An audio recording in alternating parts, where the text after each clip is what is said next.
প্রিয় শিক্ষার্থী, আসসালামু আলাইকুম। আমি তোমাদের সামনে প্রোগ্রামিং এসেনশিয়াল বিষয়টি নিয়ে এসেছি। এই বিষয়টি কম্পিউটার টেকনোলজির তৃতীয় পর্বে যারা অবস্থান করছে তাদের জন্য, এবং বর্তমানে যারা চতুর্থ পর্বে ইলেকট্রিক্যাল ও মেকানিক্যাল টেকনোলজিতে অবস্থান করছে তাদের জন্য। প্রথমে পাঠ পরিচিতি। এটি হচ্ছে ডিপ্লোমা ইন ইঞ্জিনিয়ারিং শিক্ষাক্রমের চতুর্থ পর্ব ইলেকট্রিক্যাল ও মেকানিক্যাল ট্রেডের, আর তৃতীয় পর্ব কম্পিউটার টেকনোলজি। আজকের বিষয়টি হচ্ছে প্রোগ্রামিং এসেনশিয়াল। আমরা দ্বিতীয় অধ্যায় আলোচনা করব। প্রথম অধ্যায়টা ইতিমধ্যে সম্পন্ন হয়ে গেছে, তোমাদের মাঝে চলে গেছে, তাই আজ দ্বিতীয় পর্ব। আজকের বিষয়বস্তু হচ্ছে পাইথনের বৈশিষ্ট্য, পাইথন প্রোগ্রামের স্ট্রাকচার, পাইথনে ব্যবহৃত আইডেন্টিফায়ার ও কিওয়ার্ড সমূহ, কোটেশন ও কমেন্টস। দ্বিতীয় অধ্যায়ের যে পাইথন প্রোগ্রামিং এর মৌলিক ধারণায় আমরা যে বিষয়গুলো জানব: পাইথনের বৈশিষ্ট্য, পাইথন প্রোগ্রামের স্ট্রাকচার, পাইথনে ব্যবহৃত আইডেন্টিফায়ার ও কিওয়ার্ড সমূহ, কোটেশন ও কমেন্টস। এই বিষয়গুলো নিয়ে আলোচনায় আসছি আমি। তো শুরু করি। প্রথমে পাইথন। বিশ্বজুড়ে পাইথন ল্যাঙ্গুয়েজের চাহিদা বাড়ছে। এখনকার সবচেয়ে চাহিদা সম্পন্ন ও দরকারি ল্যাঙ্গুয়েজ হচ্ছে পাইথন। পাইথন প্রোগ্রামিং এখন অনেকখানি জায়গা জুড়ে আছে এবং আছে প্রোগ্রামিং এর দুনিয়াতে। আমরা মূলত বলতে পারি যে পাইথন একটি প্রোগ্রামিং ল্যাঙ্গুয়েজ, যেটা হচ্ছে যে অধিক জনপ্রিয় একটা ল্যাঙ্গুয়েজ। পৃথিবী জুড়ে এই ল্যাঙ্গুয়েজটি খুবই জনপ্রিয় একটি ল্যাঙ্গুয়েজ। এবং আরো দুটি প্রোগ্রামের কথা যদি বলি তাহলে না বললেই নয়, হচ্ছে যে C++ এবং জাভা। তারপর পরেই পাইথন প্রোগ্রামিং এর অবস্থান। পাইথন শব্দটি, পাইথন হচ্ছে একটি বস্তু সংশ্লিষ্ট অবজেক্ট ওরিয়েন্টেড উচ্চ স্তরের প্রোগ্রামিং ভাষা। 1991 সালে উইডো ভ্যান রসিউম এটি প্রথম প্রকাশ করেন। পাইথন নির্মাণ করার সময় প্রোগ্রামের গঠনযোগ্যতার উপর বেশি গুরুত্ব দেওয়া হয়েছে। এখানে প্রোগ্রামারের পরিশ্রমকে কম্পিউটারের চেয়ে বেশি গুরুত্ব দেওয়া হয়েছে। পাইথনের কোর সিনট্যাক্স ও সেমান্টিক্স খুবই সংক্ষিপ্ত, তবে ভাষাটির স্ট্যান্ডার্ড লাইব্রেরি অনেক সমৃদ্ধ। পাইথন প্রোগ্রামারদের সমাজ থেকে পাইথন দর্শনের সূচনা হয়েছে। পাইথন একটি বহু প্যারাডাইম প্রোগ্রামিং ভাষা। এটি ফাংশন ভিত্তিক, বস্তু সংশ্লিষ্ট ও নির্দেশমূলক, এবং এটি একটি পুরোপুরি চলমান প্রোগ্রামিং ভাষা যার স্বনিয়ন্ত্রিত মেমরি ব্যবস্থাপনা রয়েছে। এদিক থেকে এটি পার্ল, রুবি প্রভৃতি প্রোগ্রামিং ভাষার মতো। প্রোগ্রামিং ল্যাঙ্গুয়েজ হিসেবে জনপ্রিয়তার নিরিখে পাইথন হচ্ছে একটি অন্যতম জনপ্রিয় ল্যাঙ্গুয়েজ। সারা পৃথিবীতে বর্তমানে জনপ্রিয়তার বিচারে পাইথনের স্থান চতুর্থ। শীর্ষ তিনটি হচ্ছে জাভা, সি এবং C++। তারপরেই পাইথন। সুতরাং পাইথন একটি গুরুত্বপূর্ণ প্রোগ্রামিং ল্যাঙ্গুয়েজ। এটি সম্পর্কে আমাদের সকলেরই সম্যক ধারণা থাকা অত্যন্ত জরুরি।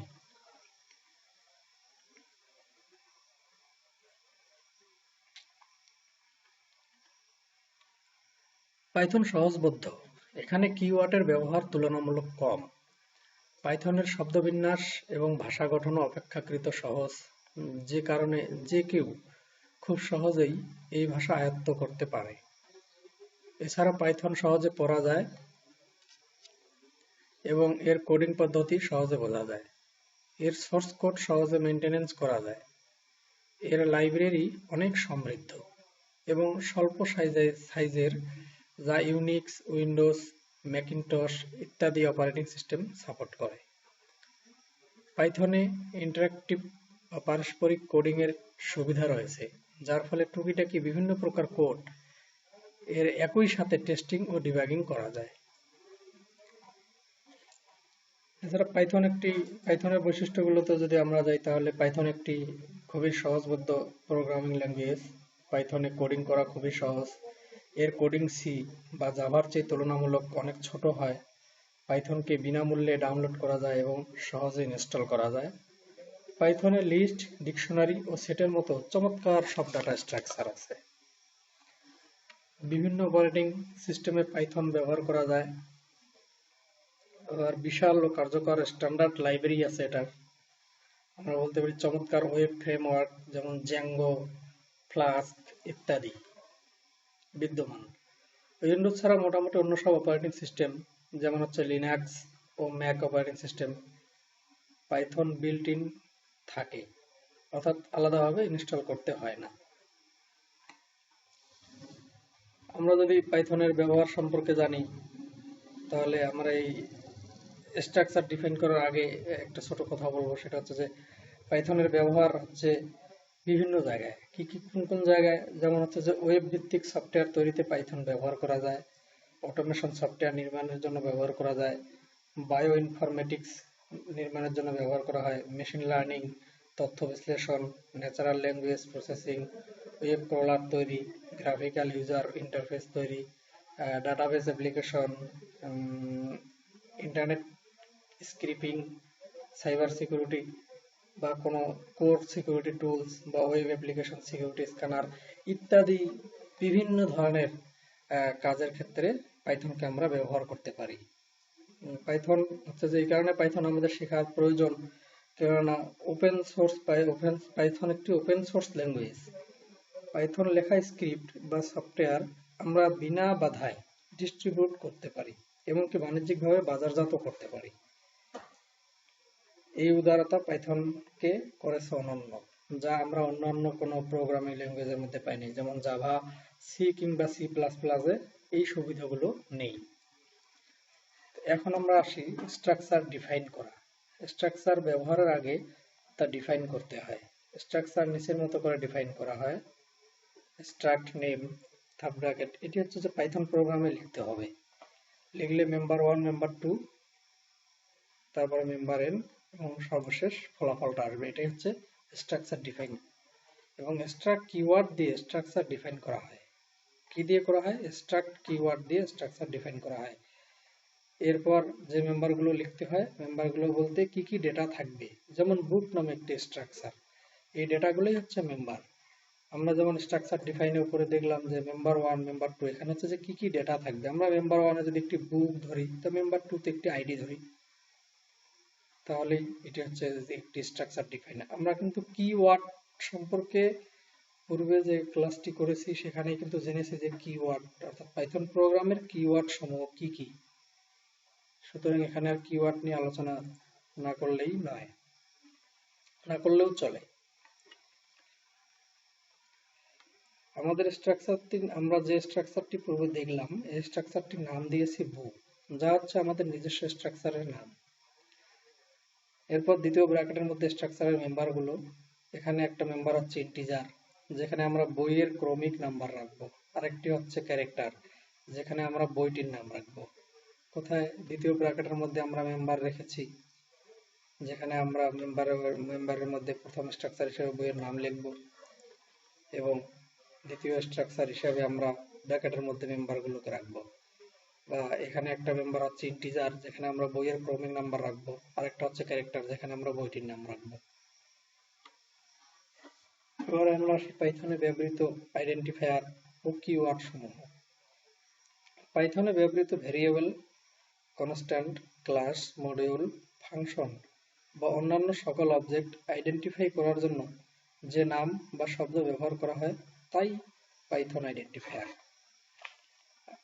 তাহলে পাইথন আইডেন্টিফায়ার কাকে বলা হচ্ছে? যে পাইথনে ব্যবহৃত যে সমস্ত variable, constant, class, module, function বা অন্যান্য সকল অবজেক্ট আইডেন্টিফাই করার জন্য যে নাম বা শব্দ ব্যবহার করা হয় তাই পাইথন আইডেন্টিফায়ার।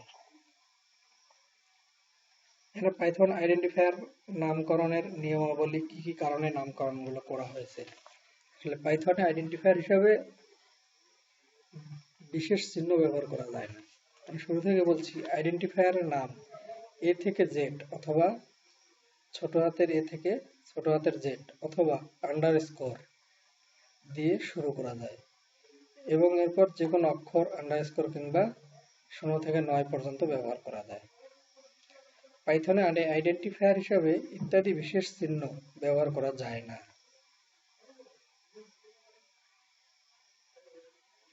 ইত্যাদি বিশেষ চিহ্নগুলো বলতে যেমন হচ্ছে যে আমরা @ অথবা এন্ড অথবা পার্সেন্টেজ এই চিহ্নগুলো ব্যবহার করা যায় না। পাইথনকে সেন্সিটিভ ল্যাঙ্গুয়েজ অর্থাৎ এ বড় হাতের ক্যাপিটাল লেটার এ অথবা স্মল লেটার এ আলাদা আলাদা অর্থ বহন করে, কারণ পাইথন হচ্ছে কেস সেন্সিটিভ ল্যাঙ্গুয়েজ। এটা যদি এই হয় আলাদা আলাদা, একটি ক্যাপিটাল লেটার একটি স্মল লেটার, তাহলে দুইটার জন্য আলাদা আলাদা অর্থ বহন করে। শুধুমাত্র ক্লাস নামগুলো বড় হাতের অক্ষরে শুরু হয়, বাকিগুলো সব ছোট হাতের অক্ষরে হয়। কোনো আইডেন্টিফায়ার যদি আন্ডারস্কোর দিয়ে শুরু হয় সেটি হলো প্রাইভেট আইডেন্টিফায়ার। আমরা যেমন দেখেছি যে আমরা সিতে বা C++-এ যদি যাই তাহলে সাধারণত সকল লেখাগুলো যতগুলো আমরা লিখব সকল ল্যাঙ্গুয়েজগুলো ছোট হাতের অক্ষর দিয়ে শুরু হয়, অর্থাৎ স্মল লেটার দিয়ে লিখতে হয়। কিন্তু পাইথন প্রোগ্রামিংয়ে আমরা যখন ক্লাসগুলো নামগুলো লিখবো, ক্লাসের নামগুলো লিখবো, তখন শুধুমাত্র প্রথমের অক্ষরগুলো অর্থাৎ ক্লাসের নামগুলো বড় হাতের অক্ষর হয় আর বাকি সবগুলো স্মল লেটারের মাধ্যমে হয়ে যাবে। এবারে আসি পাইথন কিওয়ার্ডস। পাইথনে ব্যবহৃত যে সকল কিওয়ার্ডস ব্যবহার করা হয় সেই কিওয়ার্ডস গুলো কি কি? আমরা নিচে দেখি, নিচের যে একটি চার্ট দেখা যাচ্ছে, তোমরা দেখতে পাচ্ছ এখানে একটি চার্ট আছে। এই চার্টের মধ্যে যে কিওয়ার্ডস গুলো দেখা যাচ্ছে এগুলো হচ্ছে Python keywords. Keywords list of Python. And here is a list of Python keywords. Enter any key to get more help. এখানে হচ্ছে false একটা Python keyword, none, true, and, as, assert, break, class, continue, def, del, elif, else, except, finally, for, from, global, if, import, in, is, lambda, non-local, not, or, pass, rise, return, try, while, with, yield ইত্যাদি। এই জিনিসগুলো হচ্ছে Python প্রোগ্রামের keywords of Python. বিষয়টি আরো ভালোভাবে দেখতে হবে এবং এটি মাথায় রাখার চেষ্টা করতে হবে যে পাইথন প্রোগ্রামের কিওয়ার্ড সমূহ কি কি। এই সমস্ত কিওয়ার্ডই হচ্ছে পাইথন প্রোগ্রামের কিওয়ার্ডস। এবার আসি পাইথন প্রোগ্রামের কোটেশন ও কমেন্টস সম্পর্কিত আলোচনায়। আমরা সাধারণত জানি যে কোটেশন কি। আমরা জানি যে কোনো লেখার সময় দুই ব্র্যাকেটের মধ্যে আবদ্ধ যেটি থাকে সেটিকে বলা হচ্ছে কোটেশন। আমরা তাহলে প্রোগ্রামিং ল্যাঙ্গুয়েজে পাইথন প্রোগ্রামের মধ্যে দেখি কোটেশন ও কমেন্টস কি। পাইথনে স্ট্রিং প্রকাশের জন্য একটি সিঙ্গেল কোটেশন বা দুটি ডাবল কোটেশন কিংবা তিনটি ট্রিপল কোটেশন চিহ্ন ব্যবহার করা হয়। এই যে ব্র্যাকেটের ভিতরে বন্ধনীর ভিতরে যে চিহ্নটি দেখা যাচ্ছে এটি হচ্ছে কোটেশন চিহ্ন। তবে যেই কোটেশন দিয়ে বাক্য শুরু হয়েছে ঠিক সেই কোটেশন দিয়েই শেষ করতে হবে, না হলে কিন্তু আবার প্রোগ্রামিং হবে না। তিনটি কোটেশন দিয়ে, এই যে তিনটি কোটেশন সিঙ্গেল অথবা ডাবল তিনটি কোটেশন দিয়ে দুই বা ততোধিক লাইনের স্ট্রিং লিটারেল সম্পন্ন করা যায়। যেমন ওয়ার্ড ইকুয়াল ওয়ার্ড, এটি হচ্ছে সিঙ্গেল কোটেশনের মাধ্যমে।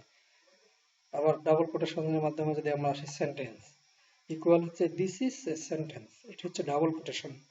আবার আমরা যদি ডাবল ট্রিপল কোটেশনের মধ্যে আসি তাহলে হচ্ছে paragraph, this is a paragraph, it is made up multiple lines and sentence, এটি হচ্ছে ডাবল কোটেশন সমৃদ্ধ একটি প্যারাগ্রাফ, যেটি হচ্ছে যে তিনটি কোটেশন দ্বারা ব্যবহার করা হয়। অবশ্য তিনটি কোটেশন সিঙ্গেল নয়, ডাবল।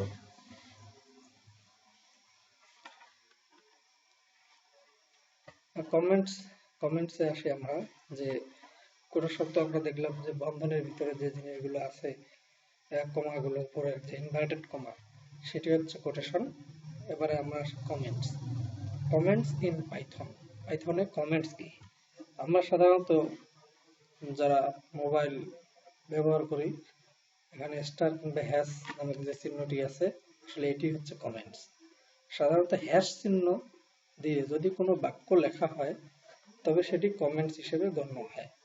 সহজ কথায়, হ্যাশ চিহ্নের পরে ব্যবহৃত একই লাইনের সকল অক্ষর একসাথে একটি কমেন্ট হিসেবে বিবেচিত হবে এবং পাইথন ইন্টারেপ্টার সব ধরনের কমেন্টসকে ইগনোর করবে। যেমন এখানে দেওয়া আছে, this is an example of comment, hash দিয়ে শুরু করা আছে, এটি কিন্তু একটি কমেন্টস। এই যে কমেন্টস কিভাবে প্রিন্ট, কোটেশন দিয়ে শুরু হলো, হ্যালো পাইথন। এই জিনিসটি যদি আমরা প্রিন্ট করার চেষ্টা করি তাহলে এখানে আসবে, এই স্ক্রিপ্টটি রান করলে নিম্নোক্ত ফলাফল আসবে। কি ফলাফল আসবে? Hello Python.